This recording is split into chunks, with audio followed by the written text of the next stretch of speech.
Madrid চিড়িয়াখানা aquarium শনিবার পুরো এক উৎসব মুখর দৃশ্যে পরিণত হয়েছিল, যেখানে ভিড় জমেছিল জাইনশি এবং জুইউ নামের জায়ান্ট প্যান্ডা ভাই বোনদের ৫ম জন্মদিনের শুভেচ্ছা জানাতে। এই কিউট যমজ সকলের মন কেড়েছিল, বিশেষভাবে তারা যে আপেল, কুমড়া, বাঁশ এবং তরমুজ দিয়ে তৈরি বিশেষ জন্মদিনের কেক উপভোগ করছিল, যা তাদের জন্য খুব সুস্বাদু খাবার।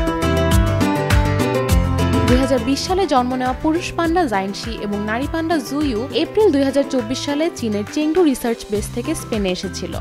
তাদের থাকা ১০ বছরের সংরক্ষণ ও প্রজনন প্রোগ্রামের অংশ, যা মাদ্রিদ চিড়িয়াখানা এবং চীনা ওয়াইল্ড লাইফ কনজারভেশন অ্যাসোসিয়েশনের পুনরায় সহযোগিতার ফলে সম্ভব হয়েছে। একজন পান্ডা কিপার জানান, এটি একটি খুব বিশেষ দিন, কারণ ইউরোপে কয়েকটি চিড়িয়াখানাতে পান্ডা রয়েছে। প্রতিটি গুরুত্বপূর্ণ মুহূর্ত আমাদের জন্য মূল্যবান, আর এই জন্মদিনটি দর্শক এবং সংরক্ষণ কাজের জন্য অনেক গুরুত্বপূর্ণ। কেক উপভোগের বাইরে মাদ্রিদ চিড়িয়াখানা চীনা কালচারাল সেন্টার এবং চীনা রাষ্ট্রদূতাবাসের সঙ্গে মিলিয়ে সাংস্কৃতিক অনুষ্ঠান এবং পারিবারিক বন্ধুত্বপূর্ণ কার্যক্রমও আয়োজন করেছিল, যা অনুষ্ঠানকে আরও শিক্ষামূলক ও আনন্দদায়ক করে তুলেছিল। চীন ১৯৯০ এর দশক থেকে বিশ্বজুড়ে কাজ করছে, ২০টি দেশে ২৬টি প্রতিষ্ঠানের সঙ্গে সহযোগিতা করে এবং ৬০টিরও বেশি পান্ডা বাচ্চা সফলভাবে প্রজনন করেছে।